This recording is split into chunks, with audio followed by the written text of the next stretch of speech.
નમસ્કાર। આજે ફરી ચર્ચા સૌરાષ્ટ્રમાં ચાલતા ઓપરેશન માફિયાઓની કે જે માફિયાઓ હજુ પણ પોલીસની સાથે તંત્રની સામે દીક્ષિત પોતાનો ઓપરેશનનો ધંધો બાયોડીઝલનો ધંધો હજુ પણ આ માફિયાઓ ચલાવી રહ્યા છે। પરંતુ આ વિડિયો જોયા બાદથી આજે પોલીસના પણ જે વિશ્વાસ છે તેના ઉપરથી અને જે પોલીસો દાવો કરી રહી છે કે કાંઈ નથી, તો આજે બોલતો પુરાવો લઈને ન્યૂઝરૂમ આવ્યું છે, બોલતો પુરાવો રજૂ કરવાનું છે।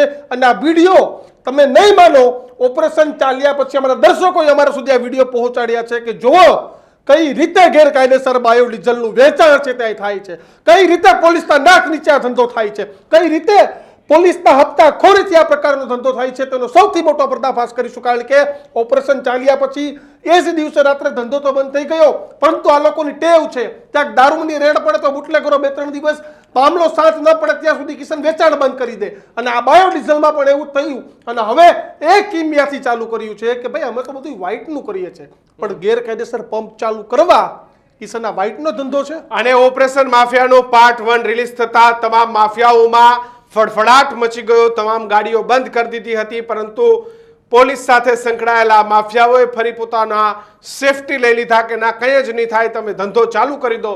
ફરી આ ધંધો ધમધમતો થઈ ગયો અને કહેવામાં આવ્યું છે કે 1 તારીખ સુધી તમામ માફિયાઓએ જે ગેરકાયદેસર મંગાવેલું ભારતની અંદર મંગાવેલું જે ગેરકાયદેસર ડીઝલ છે તેનો માલ ખાલી કરી નાખવો, કારણ કે ગમે તે ઘડીએ જે રેડ છે રેડ આવે છે એટલે માફિયાઓ અત્યારે લગાતાર સાથે મને ખબર છે કે અમે એસએમસી દિલ્હી પ્રાય કોઈ સેટિંગ નહીં કર્યું હોય, હા વિશ્વાસ છે, પણ આ માફિયાઓ એવું કહે છે કે અમારું સેટિંગ એસએમસી સુધી છે એટલે એસએમસી પણ અમારે ત્યાં રેડ નહીં પાડે, પણ અંદર ખાને આ રીતે એવો ચર્ચાઓ છે, ફોન આવી રહ્યા છે વર્તુળોમાંથી, એવું કહી રહ્યા છે કે ઉપર સુધી આ લોકોનું સેટિંગ છે, પણ સ્ટેટ મોનિટરિંગ સેલ તમામ જગ્યાએ રેડ પાડે છે। ત્યારે અહીંયા પણ અમે જે દ્રશ્યો બતાવી રહ્યા છે તો પછી તમામ જગ્યાએ રેડ અમારી પાસે ટોટલ સૌરાષ્ટ્રના રાજકોટથી લઈ જુનાગઢ, સોમનાથ, વેરાવળ, કેશોદથી લઈ અને પોરબંદર સુધી અમારી પાસે અમારા જે વ્યુઅર્સ છે, જે દર્શકો છે, એમને આખું લિસ્ટ મોકલ્યું છે કે જુનાગઢની અંદર 20 થી વધુ લોકો ધંધો ચલાવે છે, રાજકોટની અંદર કેટલા લોકો ધંધો ચલાવે છે, ભાવનગર કેટલા લોકો ધંધો ચલાવે છે,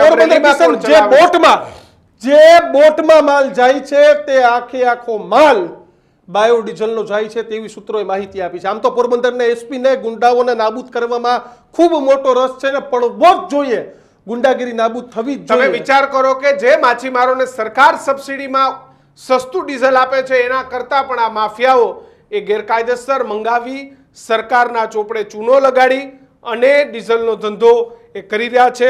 અમારી પાસે 100 કરતા પણ વધારે એવા પુરાવાઓ, એવા વિડીયો આવ્યા છે, ટોટલ તો 250 વિડીયો એક જગ્યાએ તમે અલગ અલગ કરો તો 100 થી વધુ પુરાવાઓ છે, એક બાદ એક અમે એનો પર્દાફાશ કરીશું, પણ એવી નિયમ છે કે જે ઓપરેશન માફિયા છે તે પૂરું કરીને રહીશું, કારણ કે ધંધો ચાલે છે એના। ત્યારે હવે સૌથી મોટો પુરાવો આજે અમે રજૂ કરવા જઈ રહ્યા છે, ગોમટા હાઈવે પોલીસ ચેકપોસ્ટનો વિડીયો છે જે અમારી પાસે આવ્યો છે। પોલીસ ચોકીની બાજુમાં જ બાયોડીઝલનું વેચાણ છે તે થઈ રહ્યું છે। આ વિડીયો ક્યારનો છે, કઈ તારીખનો છે તે ખબર નથી, પરંતુ અમારા સુધી અમારા દર્શકોએ આ વિડીયો છે તે પહોંચાડ્યો છે। ન્યૂઝરૂમ પાસે 250 થી આવા વિડીયો છે તે આવ્યા છે, 250 થી જે વધુ વિડીયો સામે આવ્યા છે, જેમાં સૌરાષ્ટ્રના અલગ અલગ જિલ્લા, તાલુકા, શહેરોની અંદરના વિડીયો આવ્યા છે, ને એક બાદ એક જે પુરાવાઓ છે તેનો પર્દાફાશ કરીશું। એક બાદ એક શહેરની અંદર કોણ બાયોડીઝલ ચલાવે છે, કોણ સરકારને ચૂનો લગાડવાનું કામ કરે છે, એ તમામની વાત કરીશું। બાયોડીઝલના માફિયાઓના જે કથિત નામો છે એ કથિત નામોની પણ યાદી આવી ગઈ છે, કેવી રીતે આખી સિન્ડિકેટથી આ ધંધો ચાલે છે, કોણ છે આનો મેન માફિયા। પિન્ટુ એ બાયોડીઝલનો સૌથી મોટો સૂત્રધાર હોવાની જે માહિતી છે એ સામે આવી છે, એ કિંગ હોવાનું માનવામાં આવે છે। બાયોડીઝલનો જે તમામ જથ્થો છે એ ત્યાંથી આવે છે। કમલેશ પણ બાયોડીઝલનો સૌથી મોટો સૂત્રધાર છે। આખી જે ચેન ચાલે છે એમાં પિન્ટુ, કમલેશ સહિતના લોકો છે કે જે આખી બાયોડીઝલની ચેન ચલાવે છે। હરદેવ છે એ પણ બાયોડીઝલનો સૌથી મોટો સૂત્રધાર છે, અને હરદેવ પણ બાયોડીઝલનું સૌથી મોટું કારોબાર ચલાવે છે। હરદેવ, ચિરાગ, કમલેશ, પિન્ટુ, ગોપાલ આ તમામના નામો છે તે સામે આવી રહ્યા છે। આ નામો અમારી પાસે ઓછા છે, હજુ વધુ નામો દર્શકો અમારા સુધી પહોંચાડી રહ્યા છે। કોઈ ડાભી નામનો પણ કથિત વ્યક્તિ છે તે, પરંતુ હજી આખા નામો ક્યાંક અમારા સુધી એટલા માટે નથી પહોંચતા કે લોકો કઈ રીતે આ બચાવ છે તે કરે છે ખબર નથી પડતી, ક્યાંક પોલીસ છે છાવરી રહી છે, પરંતુ આજે જે અમે બતાવવા જઈ રહ્યા છે તે જોઈ ગુજરાત સરકાર તો ઠીક પણ પેટ્રોલિયમ મિનિસ્ટ્રી દિલ્હીથી પણ જોઈ શકશે કે કેવી રીતે સૌરાષ્ટ્રના મોટા ભાગના જિલ્લાઓમાં સપ્લાય થાય છે. પોરબંદર અને જુનાગઢમાં સૌથી વધુ આ બાયોડીઝલનું સપ્લાયની ચેન અત્યારે ચાલી રહી છે. પોલીસ અને પુરવઠાના હપ્તાખોરીના પાપે. ત્યારે પ્રદીપ, હું તમને કહીશ કે હવે આપણે સીધા જ એ દ્રશ્યો બતાવીશું, એ ગેરકાયદેસર વેચાતા બાયોડીઝલના દ્રશ્યો બતાવીશું કે કઈ રીતે એ બાયોડીઝલ વેચાતું હતું, કઈ રીતે એ બાયોડીઝલની નોઝલ મળે છે, કઈ રીતે ગેરકાયદેસર પોલીસના નાક નીચે એક ઓરડીની અંદર છુપાવીને જ્વલનશીલ પદાર્થ છે. તમે વિચાર કરો કે જો આ જગ્યાએ આગ કે કોઈ વિસ્ફોટ સામાન્ય માણસ તો કોઈ સેફટી પણ નથી, ત્યાં કોઈ પાણી કે આગ બુઝાવવા માટેની કોઈ પણ પ્રકારની વસ્તુ નથી. માત્ર એક પ્રકારનું સ્ટ્રક્ચર ઊભું કરી અને ત્યાં હજારો લાખો લીટરનો જથ્થો એકઠો કરવામાં આવે છે. એકી સાથે 20-25 હજાર લીટર એકી સાથે માલ ખાલી કરવામાં આવે છે અને પતરાના શેડીની અંદર છુપાવીને અહીં રાત્રે બાયોડીઝલનો કાળો કારોબાર ચલાવવામાં આવે છે. દ્રશ્યો આપણે બતાવવા જઈ રહ્યા છે. સૌથી મોટો પર્દાફાશ અત્યારે કરવા જઈ રહ્યા છે. અમે કીધું તું અમારી પાસે ભાગ રેડી છે, સુધરી જાજો, ધંધો બંધ કરી દેજો, બાકી અમે બંધ નહીં થઈએ. અને પણ તમે નથી સુધર્યા એટલે અમે એક બાદ એક તો આ દ્રશ્યો જોઈ લો અમારી પાછળના. આ ગોમતા પોલીસ ચોકી છે ને ગોમતા પોલીસ ચોકીથી જોઈ લો કેટલું દૂર આ દ્રશ્યો છે. દીક્ષિત, આ દ્રશ્યો ગોમતા પોલીસ ચોકીથી 100 મીટર પર અને પતરાનો શેડ બનાવીને આ રીતે એક્ઝેક્ટ નીચે જો દીક્ષિત, કોઈ કંપનીનું ચોરેલું જે કે જૂનું મશીન છે અને છુપાવીને ધંધો કરવો પડે. તમે વિચાર તો કરો, છુપાવીને આ ધંધો કરવામાં આવે છે. ગોમતા પોલીસ ચોકી તમે જે રીતે દ્રશ્યો જોઈ રહ્યા છો, ધીરે ધીરે ધીરે ધીરે ધીરે ધીરે ધીરે ગાડી આગળ જઈ રહી છે અને સીધી જ ગાડી ક્યાં પહોંચી રહી છે તો આ ગાડી, આ દ્રશ્યો તમને જે રીતે એરો મારીને દેખાઈ રહ્યા છે, આ એરા એક્ઝેક્ટ આ જે જગ્યા છે, આ જે એરાવાળી જે જગ્યા છે એની એક્ઝેક્ટ જે નીચે છે ત્યાં કેટલો જૂનો છે બાયોડીઝલ એ વેચવામાં આવે છે. ગુજરાતનો છે તો રાજકોટનો અને પોલીસે ત્યાં સિક્યુરિટી આપે છે. દીક્ષિત, સૌથી મોટો પ્રશ્ન એ છે કે જિલ્લા પોલીસની જે ચોકી છે એ આ બાયોડીઝલ જ્યાં વેચાઈ રહ્યું છે ત્યાં સિક્યુરિટી આપે છે. એવો તમારે સારો ધંધો હોય ક્યાં છુપાઈને કરવાની જરૂર છે? તમે વાઇટનો ધંધો કરતો હોય તો ક્યાં આવું હંતાઈને કરવાની જરૂર છે? તમે કરી દો સીધી રીતે. પણ આ ગોમતા એક નહીં, આ તો સૌથી મોટો પુરાવો હતો. આના કરતા મોટા પુરાવા બાકી તમામ જગ્યાએથી અમારી પાસે પુરાવા આવ્યા છે. રાજકોટ જિલ્લાના જેતપુરમાં છે, ગોંડલમાં છે, પોરબંદરમાં છે, કેશોદમાં છે, જૂનાગઢમાં છે, ભાવનગરમાં છે, અલંગમાં છે, કચ્છમાં છે. એક પણ સૌરાષ્ટ્રનું નામ સુરેન્દ્રનગરમાં તો હમણાં એક અધિકારીએ બાયોડીઝલ પકડ્યું ત્યારે ખબર પડી કે બાયોડીઝલ એ ભાઈ લઈને એવું જ માનતા હતા કે હું જ્યાંથી લઉં છું બધું કાયદેસર છે.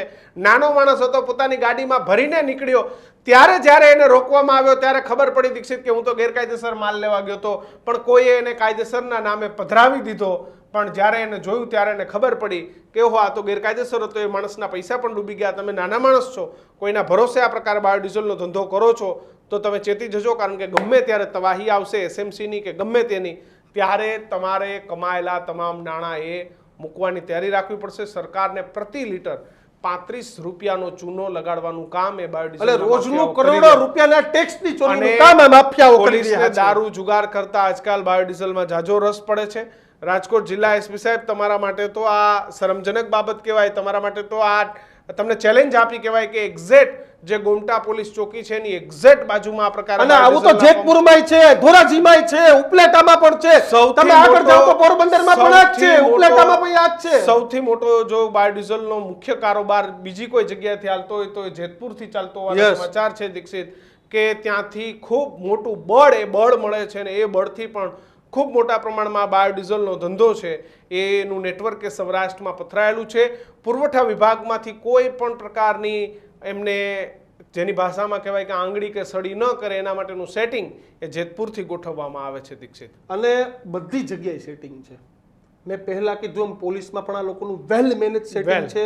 આ લોકોનું સેટિંગ તમામ જગ્યાએ. હું વાત કરતો હતો પોરબંદર એસપી સાહેબને કે એસપી સાહેબને ગુંડાઓના નામોશ કરવામાં બહુ રસ છે, સાહેબ હોવો જ જોઈએ. તો સાહેબ તમારા જિલ્લામાં તમારા પાસે અત્યારે પોરબંદર અને જુનાગઢ બંનેની જવાબદારી છે, તો શું તમને સાહેબ નથી ખબર કે પોરબંદર અને જુનાગઢમાં ક્યાંથી આ બધો માલ સાહેબ જે સાયબર ફ્રોડ જે કરે છે, જે લોકો આ કરે છે, આ સાયબર ફ્રોડ જેવું જ મોટું ફ્રોડ છે કે જે સરકારને ચૂનો લગાડવાનું કામ કરે છે. જે ભારત સરકારની જે બીપીસીએલ, એચપી સાથે જ ખાનગી કંપની એટલે કે રિલાયન્સ, એસઆર જેવી જે કંપનીઓ છે એને પણ ચૂનો લગાડવાનું કામ કરે છે કે જેનાથી જે ટેક્સથી જે પૈસા આવશે આમ જનતાના માટે જશે, એનાથી રોડ રસ્તા બનશે. એ પૈસાને મોટું ચૂનો લગાડવાનું કામ કરતા હોય તો આ બાયોડીઝલના માફિયાઓ છે. પીપાવાવ પોર્ટ અને જે મુન્દ્રા પોર્ટ છે ત્યાંથી મોટા પ્રમાણમાં માલ આવે છે, કેમિકલના નામે આ માલ આવે છે, મિક્સિંગ થાય છે. અને તમને કહું, માલ એક પ્રકારનો કાયદેસર કઈ રીતે આ સરકારને ઉલ્લુ બનાવે ને એની મોડેસ ઓપરેન્ડી સમજવા જેવી. આ માલ આવે ગલ્ફ કન્ટ્રીમાંથી, કેમિકલના નામે માલ આવે, અલગ અલગ કેમિકલમાં ઉપયોગ કરવા માટેનું એક રીતે ઈ કાયદેસર છે, પણ ગેરકાયદેસર ક્યાં છે? ગેરકાયદેસર તમે ને હું મારા વાહનમાં, તમે ને હું મારી ટ્રાવેલ્સની બસમાં, તમે ને હું મારા કોઈ ટ્રકમાં કે આ રીતે ગેરકાયદેસર રીતે આનું વેચાણ ન કરી શકીએ. તમારે પેટ્રોલ પંપ ખોલવું હોય તો એના માટેના પણ નિયમો છે કે આસપાસમાં કોઈ સ્કૂલ ન હોવી જોઈએ, કોઈ રહેણાંક વિસ્તાર ન હોવો જોઈએ, એવા 1000 ટર્મ્સ છે. ત્યારબાદ અને તમે કાયદેસર પેટ્રોલ ધંધો કરતા હોય, પેટ્રોલ ડીઝલ વેચવાની સત્તા એ દેશની અંદર કોને છે? તમારે પેટ્રોલિયમ મિનિસ્ટ્રી પાસેથી પરમિશન પેટ્રોલિયમ લેવી મિનિસ્ટર પડે પાસેથી અને એની લાખો લાયસન્સ લેવા કરોડ જોઈએ. રૂપિયાનો ટેક્સ એની ભરવા પડે. એના ટેક્સ ભરવા પડે, તમારે પર્યાવરણનું ધ્યાન રાખવું પડે. આવું તો તમે કંઈ જ કરતા નથી ભાઈ. તમે ખોટા ક્યાં છો કે તમે ભારત સરકારને ચૂનો લગાડવાનું કામ, તમે ઉલ્લુ બનાવવાનું તમે ઉલ્લુ બનાવવાનું કામ કરો છો. તમે જનતાને જે ટેક્સ લાગુ પડે ને, જે ટેક્સમાં સરકાર કમાય એ પૈસા માફિયાઓ સીધા ઘરે લઈ જાય છે. પર લીટર 20 રૂપિયા 25 રૂપિયા જેવી જેની આવડત, એવા પૈસા જે જનતાને ટેક્સમાં મળવા જોઈએ પૈસા સીધા માફિયાઓ પોતાના ઘર ભરે છે, મોંઘીદાટ ગાડીઓ લાવે છે, આલિશાન ફાર્મ હાઉસો તૈયાર કરે છે અને સૌરાષ્ટ્રમાં એક આખી મોટી ચેન તૈયાર થઈ ગઈ છે કે જે દિન પ્રતિદિન લાખો રૂપિયાનો વેપાર કરે છે અને પછી આ જ પૈસાના જોડે ક્યાંક રાજકીય પાવર મેળવવામાં પણ લોકો એટલે રાજકીય પીઠબળ વગર શક્ય નથી સાહેબ. અમને ખબર છે, પહેલી વખત ચાલ્યું ત્યારે જ રાજકીય આંકાઓ સક્રિય થઈ આ ગયા વિડિયો, આ જે વિડિયો તમને બતાવ્યો છે, આ વિડિયો એક ખાલી જે પોલીસની રહેમ નજર હેઠળ ચાલે છે એનો પુરાવો છે. એનો પુરાવો છે. આવા અમારી અમારી પાસે પાસે અનેક વિડીયો વિડિયો અલગ છે. અલગ શહેરોમાંથી અલગ અલગ લોકોએ મોકલી આપ્યા છે. એક ગામની અંદર 5-5 7-7 લોકો ઇન્ફોર્મેશન આપી રહ્યા છે. અને સૌથી વધારે જો ક્યાંય ચાલતું હોય તો જુનાગઢ જિલ્લામાં 20 થી વધુ જગ્યાએ, ભાવનગરના અલંગ આસપાસ 20 થી વધુ જગ્યાએ જુનાગઢમાં ચાલે છે. પોરબંદરના બાહોશ એસપી સાહેબ જુનાગઢ અને પોરબંદરમાં જે ધંધો ફાલ્યો છે એને બંધ કરાવે, રાજકોટ જિલ્લામાં બંધ કરાવે. આમ તો દીક્ષિત રેન્જ પણ એક જ આવે રાજકોટ વાળી, તો એ સૌરાષ્ટ્રની પોરબંદર રેન્જ અલગ આવે, ત્યાં નીલજ જાજડિયા છે. એમ નહીં, જે રાજકોટ જામનગર દ્વારકા જે દરિયાકાંઠાની જે રેન્જ છે કે જ્યાં સીધો જ માલ એ ક્યાંય જ નથી, કોના આશીર્વાદથી પહોંચે સીધો જ છે, સૌથી મોટો સવાલ છે. માછીમારોની જે ફિશિંગ બોટ છે એમાં ભરી દેવામાં આવે છે જેથી ક્યાંય પકડાતો નથી.